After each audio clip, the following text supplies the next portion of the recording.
Hello, you're welcome back to Project Management Demystified. Right.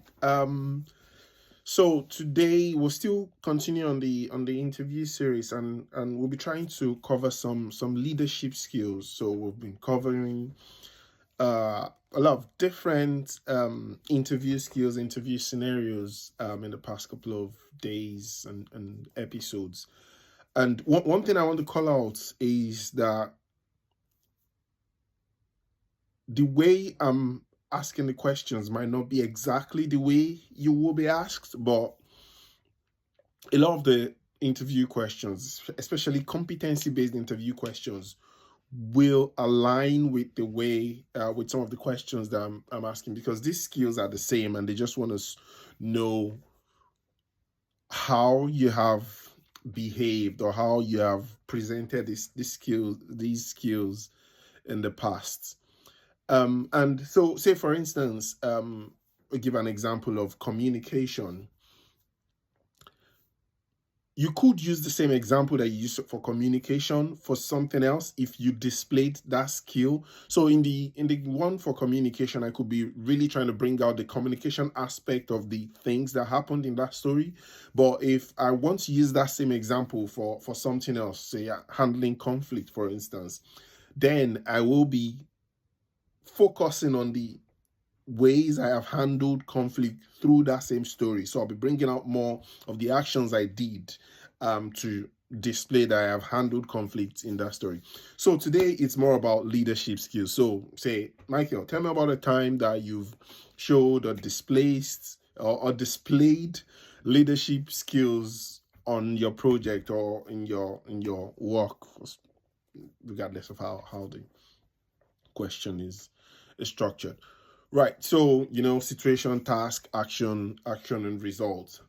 What we're looking for is, so there could be, so I tried two different ways. It's either you go low level, you are leading one person, two people, or it could also be that you're taking people through a journey. So most of the things we do in project management, so a project manager, a business analyst, just name it, regardless of what name it is, most of the things project management professionals do is to take people through a journey, because you're building something new or you are improving something.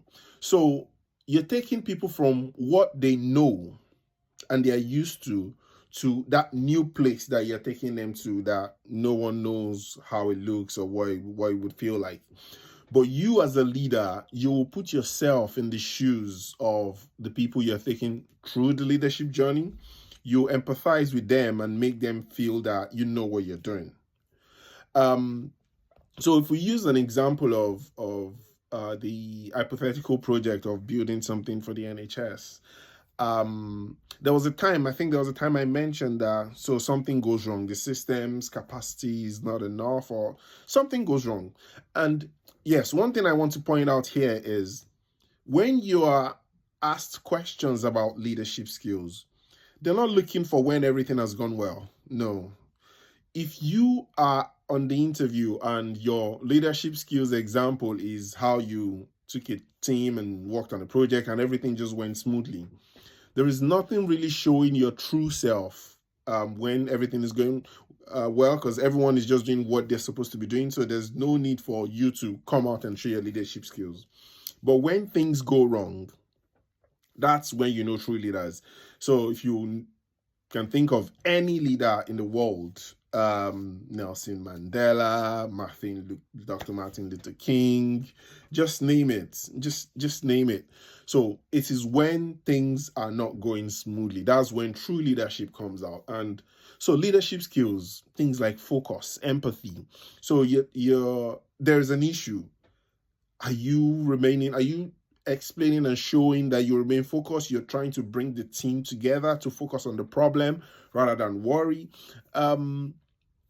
It could be that you're not even the leader in that instance, and that would even make you score more points, because you might not necessarily be the assigned leader, but you stepped up to leadership position because of the situation. There's something called situational leadership. So how do you manage problems, issues in certain situations. So I know I've not really said a story, but these are some of the things you need to think about when you're answering leadership questions. So taking teams through a journey. You might not necessarily be the assigned leader or the allocated leader, but you've stepped up in that situation to take teams through the journey, especially when there are issues, when there are problems. You're making the team focus. You're showing that you have growth mindset, optimistic, possibility mindset. So those are the things that you should be bringing out when you're answering questions around leadership skills. I'll leave it there and I'll see you on the other side. Cheers. Bye bye.